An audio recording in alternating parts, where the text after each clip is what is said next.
अस्सलाम वालेकुम। आज का मैंने ना मेथड ऑफ स्टेरिलाइजेशन में काफ़ी दफ़ा बता चुके हुए स्टेरिलाइजेशन में स्टेरिलाइजेशन में, लेकिन मेथड्स नहीं बताए।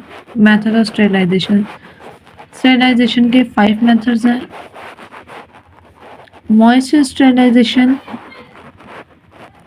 जिसमें हम स्टीम के ज़रिए स्टेरिलाइजेशन करते हैं। Sterilisation with help of steam, इसी में टेम्परेचर मोस्टली 121 होता है, जो मैंने पिछले बहुत डी वैल्यू में और एफ वैल्यू में बहुत दफ़ा यूज़ किया 121। दूसरा है dry heat sterilisation. Dry heat sterilisation, इसमें टेम्परेचर हाई होता है, 250 तक है, 250 से 300। और थर्ड मेथड है गैसियस स्टेरिलाइजेशन। इसमें मुख्तलिफ केमिकल्स और मुख्तलिफ गैसेस को यूज़ किया जाता है फॉर स्टेरिलाइजेशन, जैसे फॉर्मेल्डिहाइड यूज़ होती है, एटीओ यूज़ होती है, ATO ethylene oxide, ethylene oxide chemistry में बड़ा था ये कंपाउंड। ये इसको शॉर्ट फॉर्म में ईटीओ बोलते हैं, ईटीओ कहते हैं। अक्सर आप चीज़ें देखो ना, उसके ऊपर लिखा होता है ईटीओ, मतलब ये इसको इथाइलीन ऑक्साइड से स्टेरिलाइज किया गया। और एक मेथड जो मैं काफ़ी शुरू में ही बता चुकी थी, radiation sterilisation. Radiation mostly gamma rays, alpha और बीटा भी यूज़ होती हैं, लेकिन गामा ज़्यादा यूज़ होती है क्योंकि गामा ज़्यादा इफेक्टिव होती है। सबसे ज़्यादा इफेक्टिव रेडिएशंस वही होती हैं, या ultraviolet radiations. UV rays sterilisation तो आमतौर पे कॉस्मेटिक्स वगैरह में भी यूज़ होता है। अगर वीडियोस देखें उस पर इंस्टाग्राम पे या उस पर, तो अक्सर आते हैं वो, उससे पहले यूवी रेज गुजारते हैं, ये वहाँ पर भी यूज़ होते हैं। और गामा रे स्टेरिलाइजेशन, ये गामा रेज सबसे ज़्यादा इफेक्टिव यूज़ होती है। और लास्ट मेथड है फिल्ट्रेशन स्टेरिलाइजेशन। फिल्ट्रेशन में फ़िल्टर पेपर के जरिए स्टेरिलाइज किया जाता है, लेकिन आम फ़िल्टर पेपर नहीं होता, क्योंकि आम फ़िल्टर पेपर के तो वैसे ही पोर साइज़ काफ़ी बड़ा होता है। ये स्पेशलाइज्ड फ़िल्टर पेपर होता है, आई थिंक इसको ग्रेडेड फ़िल्टर पेपर कहते हैं। ये स्पेशल तरीके से फ़िल्टर पेपर बनाया जाता है जिससे माइक्रोब्स पास नहीं कर सकते, तो ये इतना छोटा होता है। वन बाय वन देख लेते हैं सबको। मॉइस्ट हीट स्टेरिलाइजेशन, तो ये जो रेफरेंस बुक है रसल, माइक्रोबायोलॉजी बाय रसल, आगो एंड रसल है शायद, HR एब्रीविएशन यूज होती है, आई थिंक यही स्पेलिंग है, लेकिन मोस्ट कॉमनली इसको रसल कहते हैं। तो यहाँ से इसके बारे में मिल जाएगा मज़ीद, पूरा टॉपिक है इसमें। मॉइस्चर स्टेरिलाइजेशन को ऑटोक्लेविंग भी कहते हैं, और ये मोस्ट कॉमन यूज़ मेथड है। जिस मेथड्स को सबसे ज़्यादा यूज़ किया जाता है वो यही है। इसको यूज़ करने की सबसे बड़ी वजह, इसमें एक तो स्टीम का यूज़ होना है, क्योंकि स्टीम सब बहुत ज़्यादा इफेक्टिव किलिंग करती है उसके ड्राई हीट स्टेरिलाइजेशन में आया। ये हाइड्रोलिटिक डैमेज, जो स्टीम होती है वो हाइड्रोलिटिक डैमेज करती है, मतलब ये ज़्यादा इफेक्टिवली किलिंग करती है माइक्रोब्स की। लेकिन जो ड्राई हीट होती है उसमें ऑक्सीडेटिव डैमेज होता है, वो इतनी इफेक्टिव नहीं है जितनी ज़्यादा इफेक्टिव ये है, बावजूद इसके किसका टेम्परेचर कम होता है। 121 डिग्री सेल्सियस ऑलमोस्ट होता है, 121 से लेके 134 तक, लेकिन मोस्ट कॉमनली 121 ही कंसिडर होता है। टाइम इसके लिए जो यूज़ होता है वो 15 से 30 मिनट्स ऑलमोस्ट इस टाइम में हो जाती है स्टेरिलाइजेशन। ये डिपेंड करता है कि माइक्रोब्स होते हैं। और स्टीम कंटेन लेटेंट हीट, जो स्टीम होती है इसमें अब वही स्टेरिलाइज़र के तौर पे इस्तेमाल हो रही है। स्टेरिलाइज़र मशीन पूरी मशीन है, जैकेट बनी हुई है, वहाँ से एक जगह से स्टीम इंजेक्ट हो रही है, दूसरी जगह से हमने अपनी प्रोडक्ट इंजेक्ट करते हैं, दोनों चीज़ों को गुजारते हैं। स्टीम प्रोडक्ट के अंदर से गुजरती है, लेकिन एक ख़ास पीरियड में गुजार देते हैं ना, क्योंकि अगर ज़्यादा देर स्टीम रुके तो हो सकता है वो प्रोडक्ट डैमेज शुरू हो जाए। प्रोडक्ट को डैमेज नहीं करना, हमने सिर्फ माइक्रोब्स की किलिंग करनी है। फिर हम स्टीम थोड़ी देर बाद जब स्टेरिलाइजेशन कंप्लीट हो जाती है, वहाँ से स्टीम को एक एक ख़ास जगह से गुजारते हैं, वहाँ ठंडा होता है, कूलिंग प्रोसेस होता है साथ ही। जैसे वो डिस्टिलेशन नहीं करते कि कूलिंग हीट कर रहे होता है एक जगह से और एक जगह कूलिंग का मेथड भी होता है, कंडेंसेशन साथ ही। तो ये इसमें भी वो कंडेंसेशन वाला मेथड भी होता है, साथ ही उस जैकेट लगाई होती है, वहाँ पे ठंडा हो जाता है और ये पानी बन के स्टीम बाहर निकल जाता है, फिर दोबारा वो यूज़ होती है स्टीम। ऑटोक्लेविंग ये मोस्ट कॉमनली यूज मेथड है। इसमें ये ज़्यादातर हीट सेंसिटिव मटेरियल्स के यूज़ होता है, हीट सेंसिटिव मटेरियल्स के लिए यूज़ होता है। जैसे हमारी ड्रग्स होती हैं, मोस्टली ड्रग्स जो हैं वो हीट सेंसिटिव होती हैं क्योंकि ऑर्गेनिक होते हैं और ऑर्गेनिक सब्सटेंसेस का बॉइलिंग पॉइंट और मेल्टिंग पॉइंट कुछ ज़्यादा हाई नहीं होता ड्रग्स के लिए। और कल्चर मीडिया को जब हम कल्चर मीडिया वो मीडियम होता है जिसमें माइक्रो ऑर्गेनिजम्स को ग्रो किया जाता है। हो सकता है हम आगे प्रैक्टिकल में इनको यूज़ करें। अगर उसमें देखा हो वीडियोस में तो ऐसे वो प्लेट से होती है, इसमें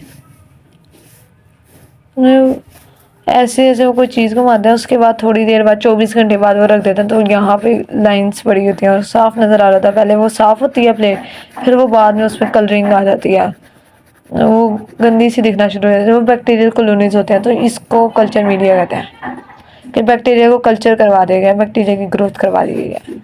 तो जो कल्चर मीडिया होता है वो भी उसके लिए भी टेम्परेचर स्पेसिफिक ही होता है। इसके अलावा जो ड्रेसिंग्स होती हैं, पट्टियाँ वगैरह जो होती हैं, सर्जिकल इंस्ट्रूमेंट्स, लिंगेचर्स, स्विचेस, ये सारी चीज़ें, और ये रख देते हैं ऑटोक्लेवर में, टाइम सेट किया, बाहर आ जाता है। उसके बाद दूसरा मेथड है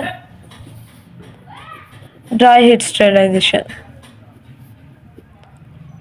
ड्राई स्टेरिलाइजेशन इसमें हाइड्रोलिटिक से ऑक्सीडेटिव डैमेज होता है, हाइड्रोलिटिक से कम डैमेजिंग होती है।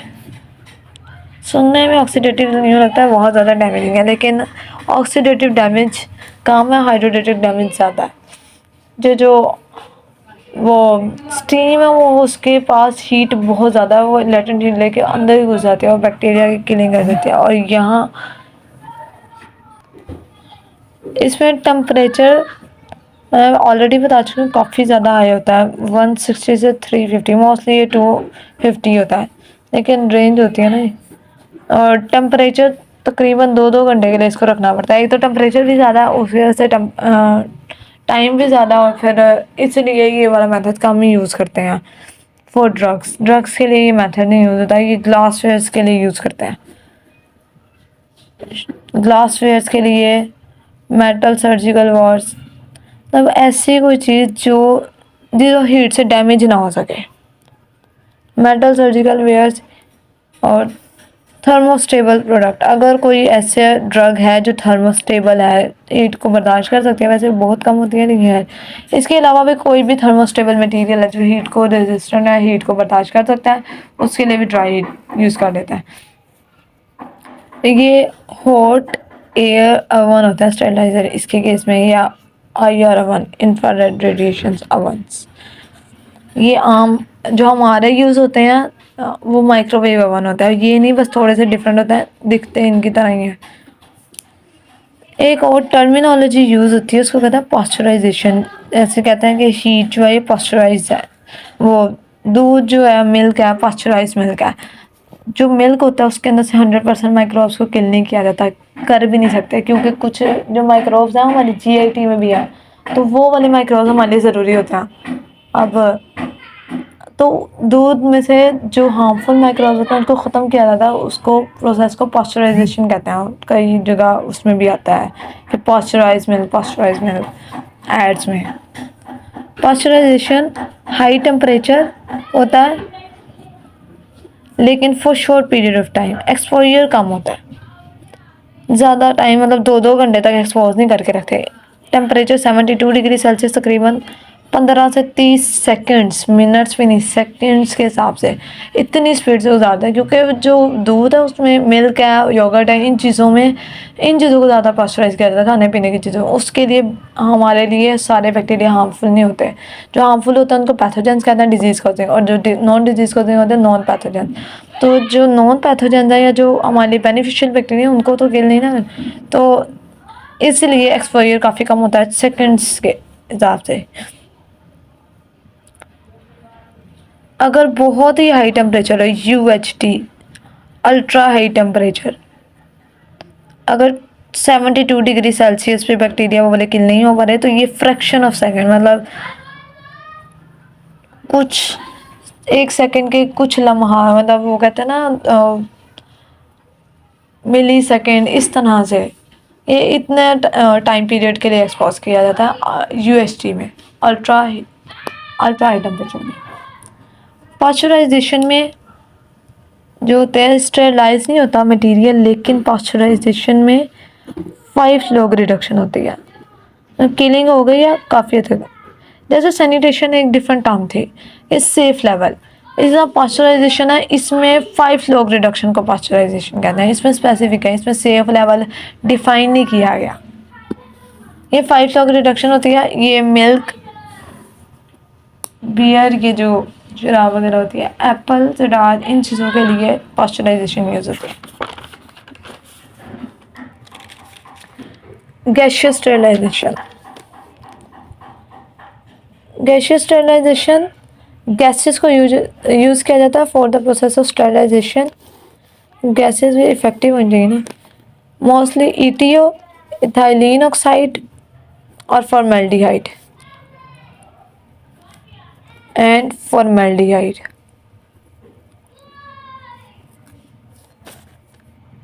ये क्या करता है, डू केमिकल स्टेरिलाइजेशन, ये केमिकल स्टेरिलाइजेशन करता है। ETO जो है ये हाईली एक्सप्लोसिव गैस है, इसको बचाने के लिए, मतलब एकदम से धमाका ना हो जाए, तो इसको साथ मिक्स किया जाता है कार्बन डाइऑक्साइड के साथ। इसमें तकरीबन 1 से 24 घंटे के लिए एक्सपोज किया जाता है टाइम। अब टाइम इतना ज़्यादा कीम है, ये जो रूम स्टेरिलाइजेशन होती है ना, ये उसके लिए हॉस्पिटल के रूम, अगर हॉस्पिटल के रूम में कोई मसला हो गया, कोई माइक्रोब एंटर हो गया, पैथोजन एंटर हो गया और वहाँ से करनी है, तो वो रूम इतनी छोटी जगह तो नहीं ना होती। अगर हम इतने से ग्लासवेयर के लिए हम 30 मिनट लगा रहे हैं, तो इतने बड़े रूम में तो इतनी जल्दी स्टेरिलाइजेशन होने से रही, तो तकरीबन 24 घंटे लग जाते हैं, 1 से 24 घंटे के दरमियान में टाइम। टेम्परेचर बहुत ज़्यादा नहीं रख सकते, 45 से 63 डिग्री सेल्सियस इसके दरमियान में टेम्परेचर रहता है। ह्यूमिडिटी कंट्रोल की जाती है, ह्यूमिडिटी पानी वाटर जो वेपर्स की कंसनट्रेशन होती है उसको कहते हैं रिलेटिव ह्यूमिडिटी। हवा में भी ये चेक की जाती है कि बारिश होने के इम्कान कितने हैं, तो वो अक्सर आ रहा होता है इतने % ह्यूमिडिटी है आज, इसको हम हवस कहते हैं, 30 से 85%। और जो गैस की कंसनट्रेशन होती है वो तकरीबन 800 से 1200 मिलीग्राम पर लीटर, इतनी कम अमाउंट में होती है। ETO या फॉर्मेल्डिहाइड वेपर्स की फॉर्म में होती है, मतलब फॉर्मेल्डिहाइड फॉर्मालिन से प्रोड्यूस होती है 37%। फॉर्मेल्डिहाइड के वेपर्स डायरेक्ट नहीं हमें मिल जाते, इसका सोल्यूशन लेना पड़ता है, 37% weight by volume solution of formalin. इस फॉर्मालिन सोल्यूशन ये वेपर्स रिलीज करता है फॉर्मेल्डिहाइड, और फिर उससे होती है, तो इसके लिए ज़्यादा टाइम रिक्वायर होता है और ये टेम्परेचर भी ज़्यादा लेता है। ये 45 से 63 पे हो जाता है, ये 70 से 75 डिग्री सेल्सियस। नेक्स्ट स्टेरिलाइजेशन है, सर ने किसी स्टोरी भी सुनाई थी कि वहाँ पे एक हॉस्पिटल में गए थे, डिप्थीरिया का पेशेंट था, वो सर्जन ने सर्जरी की, तो वहाँ पे उसके एटमॉस्फेयर में वो रह गए थे माइक्रोब्स, और दूसरी 2-3 सर्जरी किसी और चीज़ की थी, को डिप्थीरिया हो गया था। तो फिर वहाँ पर चेकिंग की गई, माइक्रोबायोलॉजिस्ट आए, चेकिंग की गई, तो पता चला कि हाँ ये वाला माइक्रोब यहाँ पे प्रेजेंट है।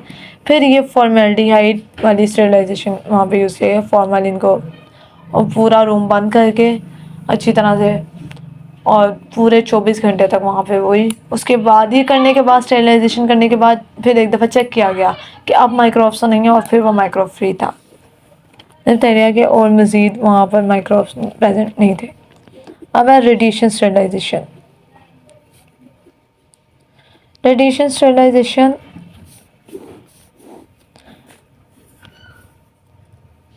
ये भी हीट सेंसिटिव मटेरियल के लिए है। जो गैमा रेज है या अल्ट्रावायलेट रेडिएशन है, ये क्या करती हैं, डीएनए को डैमेज करते हैं माइक्रोब्स के। डीएनए डैमेज टू माइक्रोब्स, इसका मतलब है किलिंग नहीं कर रही, ये कंट्रोल करती हैं। अगर कोई भी चीज़ डीएनए पे कर रही है ना, तो वो कंट्रोल कर रही है, और उसके अलावा किसी भी हिस्से पे कोई भी चीज़ एक्ट कर रही है, कोई भी एंटीबायोटिक या कोई भी चीज़, तो वो कंट्रोल नहीं, वो डेथ करती है। जो गैमा रेज हैं, ये जो गैमा है ये अल्ट्रावायलेट, ये किसी सोर्स से पैदा हो रही हैं। जैसे वो उसमें बड़ा था डिस्कवरी ऑफ न्यूट्रॉन वाले टॉपिक में, चैडविक ने जब डिस्कवर किए थे, तो किसी सोर्स से आती हैं, कोई भी रेज आती हैं। ये गैमा का सोर्स ज़्यादातर कोबाल्ट 67 या सीजियम 137 ये यूज़ होता है।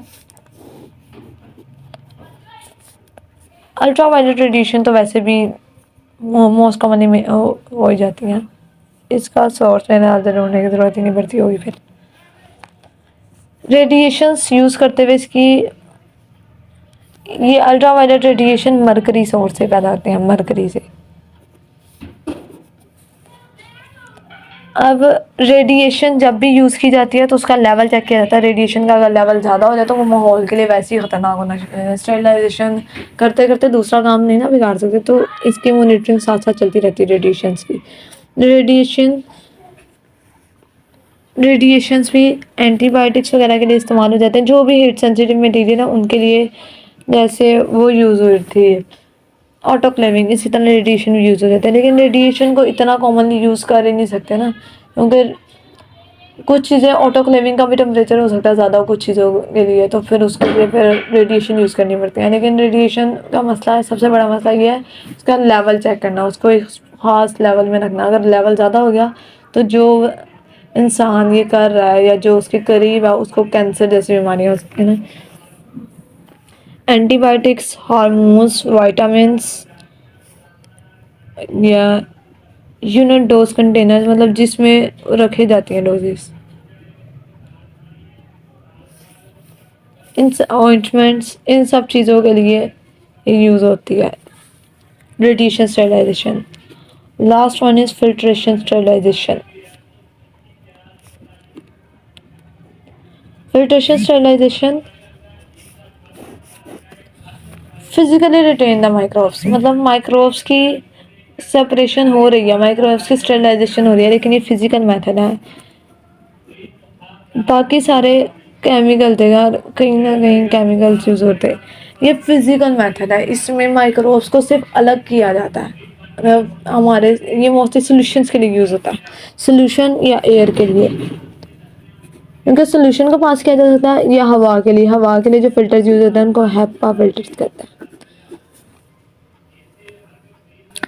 इसमें पोरस मटेरियल चाहिए था, जो फिल्टर पेपर था वो 0.2 से 22 माइक्रोमीटर के दरमियान होता है पोर साइज उसका। और फिल्टर मीडिया जो होता है वो नाइलॉन का या पॉलीकार्बन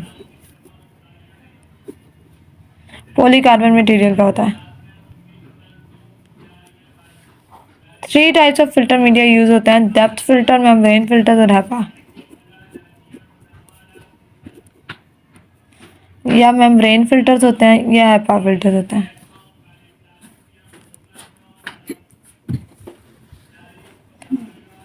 या ये फिल्टर होता है, ये हैपा फिल्टर एयर के लिए होते हैं बस।